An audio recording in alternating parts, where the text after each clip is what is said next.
बूढ़े बाप का इंसाफ। रात के 12:30 बजे दरवाजा खुलने की आवाज़ सुनकर बुजुर्ग उषा जी ने उसी ओर देखा तो सामने बेटा सुमित और बहू नेहा अंदर की ओर आ रहे थे। ये क्या लगा रखा है तुम दोनों ने, हर रोज़ देर रात को पार्टी में से लौटना। मैं बूढ़ी यहाँ सारा काम घर का करती रहती हूँ और तुम्हारे बाबूजी को बाहर जाकर सब्जी दूध लाना पड़ता है।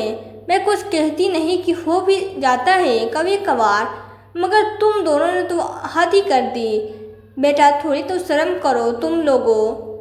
सुमित ने पहले तो घूर कर माँ को देखा, फिर अपनी पत्नी नेहा की ओर देखा, जिसका भी चेहरा गुस्से से तमतमाया हुआ लग रहा था। सुबह बात करते हैं माँ, इतना कहकर सुमित पत्नी नेहा को लेकर अपने कमरे से चला गया। बंद कमरे में कपड़े बदलते हुए अंदर से आवाज़ें आ रही थी।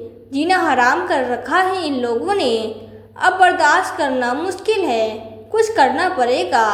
अब पानी सर से ऊपर होने लगा है।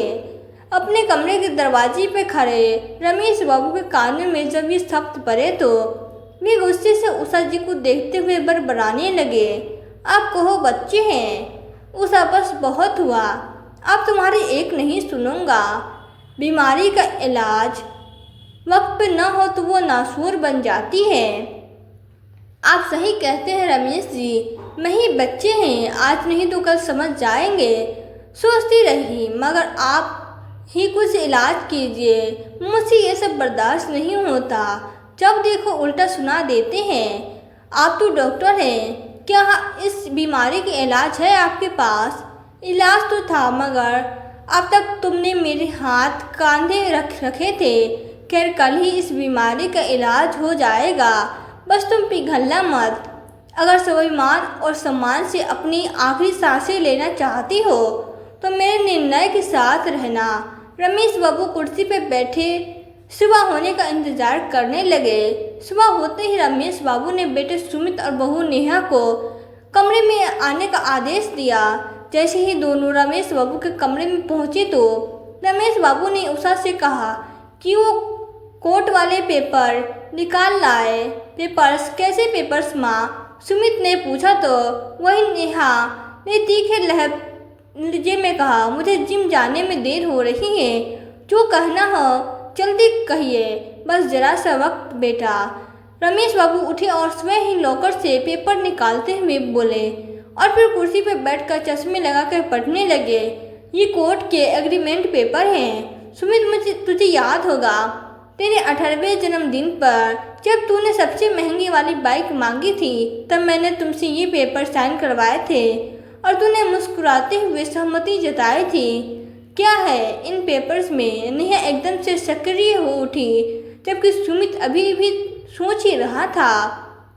इनमें लिखा है कि आजीवन सुमित को अपनी माँ बाप की देखभाल पूरे प्यार और सम्मान के साथ करना, जरूरत के अनुसार हमारी सेवा इसी घर में रहते हुए करनी होगी और शादी के बाद उसकी पत्नी को भी। और अगर किसी भी परिस्थिति में या उसकी पत्नी अपने इस फर्ज से मुंह मोड़ते हैं तो हमारी संपत्ति का उनका कोई अधिकार नहीं रह जाएगा।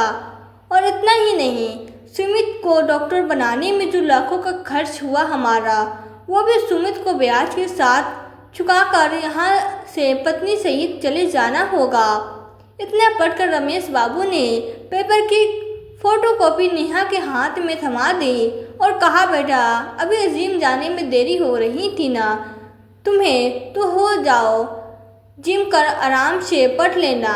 नेहा के तो जैसे होश ही उड़ गए। मगर पापा जी, मम्मी जी, आप हमारे साथ ऐसा कैसे कर सकते हैं? मेरा मतलब आप कैसे इतना पैसा, और हम कहाँ जाएंगे? सुमित थोड़ा हकलाते हुए बोला, रात को तो तुम कह रहे थे कि पानी सर से ऊपर, कुछ करना पड़ेगा वगैरह वगैरह, अब क्या हुआ? पापा, वो सुमित नेहा को देखकर बोला, हाँ पापा जी, मुझे माफ़ कर दीजिए। वो हम बच्चों से गलती हो जाती है तो बड़े उन्हें माफ़ कर देते हैं, अभी तो हमें माफ़। नेहा थोड़ा सा धीमी आवाज़ में सिर झुकाकर बोली, बेटा जख्म जब लाइलाज हो जाए तो उसको काटना जरूरी हो जाता है। ये बात हम दोनों डॉक्टर होने की हैसियत से बखूबी जानते हैं। क्यों सुमित, सही कहा ना मैंने। खैर अगर आगे से जिम्मेदारी और सावधानी बरतने का वादा करो तो कुछ समय दूसरी दवा से इलाज करने की परमिशन दे सकता हूँ। जैसे कि आज से, बल्कि अभी से रसोई घर तुम्हारे जिम्मे है और बाहर से सामान वगैरह की जिम्मेदारी तुम्हारी सुमित। हाँ, यदि तुम दोनों अच्छे से अपनी जिम्मेदारियों को निभाने लगो तो हम दोनों की तुम्हारी मदद करते रहेंगे। वरना एक और वसीयत तैयार की हुई है जिसमें हमारे बाद ये सब अनाथ आश्रम को नहीं पापा जी नहीं, हम दोनों अपनी अपनी जिम्मेदारियों को बखूबी निभाएंगे। सुमित और नेहा एक साथ बोले। ठीक है तो शुरू हो जाओ।